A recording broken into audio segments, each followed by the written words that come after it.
Ed Lingaw, isa sa mga respetadong jorno ng bansa. Veterano ng war coverage sa Sulu, Afghanistan at Iraq. Ginagawa natin, kukuha lang tayong tubig. Kapahirap yun dito. Kung saan pumutok ang balita, naroon siya. 2 dekadang gera ang dumaan dito sa Afghanistan. Don't come out to film or do anything stupid. Don't worry. Okay? Ed Lingaw, alam niya ang balita. Abangan gabi-gabi kung saan siya susunod dadalhin ng balita sa Aksyon Tonight. Kasama si Cheryl Cosim. Alam namin ang balita. Tungkol sa pagnanakaw,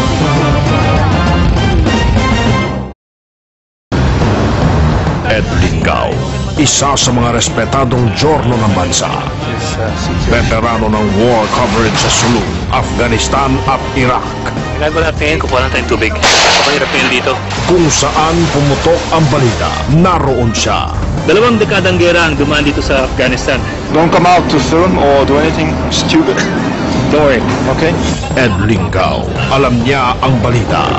Abangan gabi-gabi kung saan siya susunod dadalhin ng balita sa Aksyon Tonight. Kasama si Cheryl Cosim. Alam namin ang balita.